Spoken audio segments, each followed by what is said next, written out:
Welcome to Networking RX, a podcast devoted to helping business professionals like you enhance your networking skills in order to become more proficient giving and receiving quality business referrals and improving the overall quality of your life and the lives of those around you. The Networking RX podcast is a production of AmSpirit Business Connections, an organization whose mission is to empower business success through networking. Welcome to the Networking RX podcast. I'm your host, Frank Agan, founder and president of AmSpirit Business Connections. Today I want to touch on a topic related to influence. A lot of what we try to do with respect to networking is influence the people around us to help us, to certainly have them tell us how we can help them, all those sorts of things. And there's lots of aspects to influence. But the one I wanted to touch on is social conformity today, and we'll probably touch on lots of other things along those lines. A month or so ago, I did the AmSpirit Business Connections Annual Leadership Conference, and it was entirely on influence, and so I really dug into the topic, and our organization is really about networking. It's about professional relationships and exchanging referrals. And so we try to touch on and educate on lots of different aspects. It's not just about doing a 30-second commercial. It's not just about how to work a room. There's so much more that goes into being successful at networking. And so we dig into a lot of these different topics. And when I dug into influence, I really kind of wanted to just see the different aspects of it. And obviously, we influence people in lots of ways. Just to kind of go through a litany of things just to touch on. There are essentially three influential flows, not surprising, no great revelation here. There's positive influence, and I believe that we all try to be a positive influence, certainly on the people we care about. I want to be a positive influence on my friends, on my kids for sure. And so positive influence we certainly all understand. And we probably all understand negative influence, that there are people out there who are a bad influence on us. I've shared the story. I won't get into it here. I shared the story of being in school, hanging out with some people who weren't great influences, and having parents kind of lock down those relationships and say, you're not hanging out with this particular person. So there's positive and there's negative, and then there are neutral influences. There are people that kind of keep us in place. Maybe they keep us from being in a downward spiral. I guess that's an argument that's a positive influence. But it doesn't really move where we're at. And then there are people who keep us from doing great things, and maybe that's a negative influence. But it doesn't, somebody saying, yeah, I wouldn't go into business for yourself, and you're staying at that job that you really don't like. It's not a horrible thing. It's not negative necessarily, but it's certainly, they're keeping you from moving ahead in a positive way. So the influential flows are positive, negative, and neutral. But in addition to that, there are approaches to influence.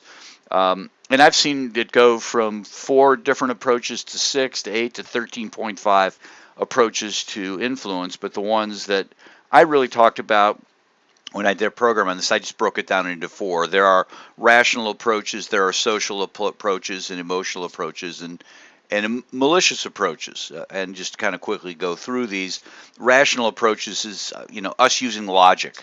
Hey, let's get to the bar by 4 o'clock because we can get half-price drinks or half-price appetizers, or however it works. I don't drink, but anyhow. Or appealing to authority. Hey, our party can't go beyond this point, or we can't have music beyond this point because there's a noise ordinance. And you're appealing to authority as to influencing people as to when a party might end, or whatever it might be, or we can't work out till 6 o'clock. I'll use a more positive example. We can't go to the gym till 6 o'clock because they don't open it till 6 o'clock. And then there's negotiated cooperation. We'll do your thing, but let's first do mine. If we do first mine, then I'll do yours. And so you're influencing somebody based on a negotiation. And those are rational approaches. Social approaches are, we're using our relationships, and those that really touches on networking. A lot of times when we ask people to do things for us, or people ask us, it's based on a relationship we have. And another form of that is social conformity, which I'll touch on much further here. And then there's emotional approaches, being inspiring. Let's win the big game. Let's have the best business in our industry. Appealing to people's values. We do this because it's the right thing to do. We need to do this because it's the right thing to do. We need to support this charity because it supports the community. And then there's also just simply asking people, asking people for support. Would you be willing to do this for me? Would you contribute to my charity? I'm just asking. There's might not be a relationship there, but by virtue of asking, people will come through. And then the fourth approach is malicious approaches, being manipulative, trying to get people to do something that is not in their best interest, but might be in yours, and you've got to manipulate them. And I'm not advocating any of these. Being intimidating, being threatening, those are ways of influencing people. But the one I really wanted to talk about today is I wanted to talk about social conformity. And the reality is that everybody wants to fit in. Everybody wants to fit in. And so what social conformity is a change in belief or behavior in order to fit into a group. And it certainly it can be a powerful ally depending upon what you're trying to do. Within the AmSpirit Business Connections world, it's a powerful ally because people come into groups and they want to fit into these groups. And so depending upon what the group norms are, people tend to adopt. And the great examples of social conformity are like the national anthem. For the most part, we stand for the national anthem. There's not a law out there that says you have to stand for the national anthem. You stand for the national anthem because the other 50 to 100,000 people, or depending upon the sporting event, it might only be 50 people. But other people stand for the national anthem, and that's the social norm. I know we've kind of got there are people who kneel and whatnot, and I'm not getting into any of that. Generally speaking, people stand for the national anthem. Now, when we hear the national anthem, we're watching the Super Bowl, for example, and we hear the national anthem, we're sitting at home, we generally don't stand. I remember being a child, being a kid, watching Happy Days, and the national anthem played when the television station went off, and they would stand for the national anthem. I don't know too many people who stand in their houses all by themselves for the national anthem. Perhaps they do. I don't know. But the reason people generally do at sporting events, it's social conformity. People want to fit in with everybody that's around them. And it's not just limited to the national anthem. I mean, stop and think about this now. Just in everyday life, obviously we've gone through a couple years of a pandemic and varying degrees of a lockdown, and people wearing masks or not wearing masks, and it just, a lot of it depends upon the setting. You'll have people who will wear, I'll wear a mask in certain situations because it's called upon to do so, but if I'm in another situation and most people aren't wearing a mask, then I'm not going to wear a mask. It's social conformity. And there are a lot of people who are like that. They're just, we're trying to fit in. And how this really plays into networking is just understanding that our relationships are tied together by this thing called influence. And in the leadership conference, I talked about it. The metaphor or the analogy I used was gravity. It's like gravity. There's always gravity. There's never a point on this planet. Well, there's never a point in the galaxy, in anywhere in the universe, where gravity is not somehow pulling on you. Now, certainly out in space, there's less gravity. There's 0 G's. It's probably not 0.000. There's always something. There's always some sort of force pulling on you. Galaxies are pulling on one another. I don't want to get into the sciences here, but it's the same thing with influence. When you walk into a room, that room, the people in that room are exerting an influence. They're happy. You're going to be happy. Hey, people are chuckling. You're going to kind of go with that mood. Or, You walk into a wake, a funeral viewing. It's a very somber sort of a thing, generally speaking. Sometimes it becomes not outright jovial or joke fest, but people are a little more lighthearted, and it just kind of depends. And you walk into that room, and you're kind of pulled to that by the gravity of that influence, and likewise, you're pulled to another one that might be a little more somber. But the point is that yes, we're influenced by the people around us, but we also have the ability to influence people. So you can walk into a room, you can walk into an event, and you can help shape that room. Might not move the whole room all at once, exactly to you. I mean, it's kind of how gravity works, right? I mean, it's not like everything comes flying to, the moon and the earth don't come flying into one another. There's a gravitational pull and blah blah blah. Again, I don't want to get into science, but if you come into a somber room or a room that's a little more stoic, you can kind of raise the level of I don't want to say make it comedic or anything like that, but you can make the room a little more lighthearted, or you can make a situation a little more serious, depending upon what it is that what you think it calls for.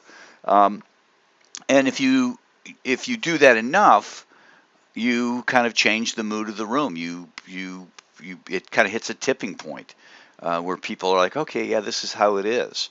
And I've seen in the AmSpirit world where there will be one person who will be in a particular group, and the culture or the norm of that group is very loose, and them aligning with this sort of loose behavior and so openly supporting that loose behavior, not more than just supporting it, but just being a real advocate for it. But then through circumstances, they end up into a different group, same organization, AmSpirit Business Connections, but they're in a different group where the vibe in that group is a little more serious. Not lighthearted necessarily, but hey, we're gonna have fun, we're gonna be productive, but we're gonna follow. We're gonna have an organization to us. We're gonna operate the way we're supposed to operate, and that person just goes along with it because that's the group norm. And when in Rome, do as the Romans do, is the saying. Now, if there's a neat little video out on, and I'll put this in the show notes. There's a neat little video that I stumbled upon on YouTube that shares a great. It's an experiment that's done. I'm not exactly sure where it's done, and again, I'll put the link in the show notes. But it's titled "Brain Games Conformity Waiting Room," and it shows this waiting room where there's, I don't know, a dozen people sitting in the waiting room, and they're all in on the experiment, and a young woman comes in, and she's the test subject, and when a bell goes off, everybody stands, everybody in the room stands, and she kind of looks around like that's odd, and then it goes off again, and she sees everybody stand, and the third time the bell goes off, she stands with everybody else, and she doesn't quite know why, but that's what the room is doing. And so she goes along with it. But then they further go on, and what they do is systematically they remove some of these people who are in on the study. It's a doctor's office. They call them back one by one. I think it's an eye clinic. They call them back one by one until this test subject is all by herself. And then the bell goes off, and she stands. The room's behavior has shaped her. And then they take it even further. They start bringing other test subjects in, and they're standing. When the bell goes off, this young woman stands, and then the next person stands, and then the third person, and it's totally shaped the room based on somebody's based on what this one young woman saw. Funny video. You probably say, well, that I wouldn't do that. I wouldn't do that. You know what? Don't bet on it.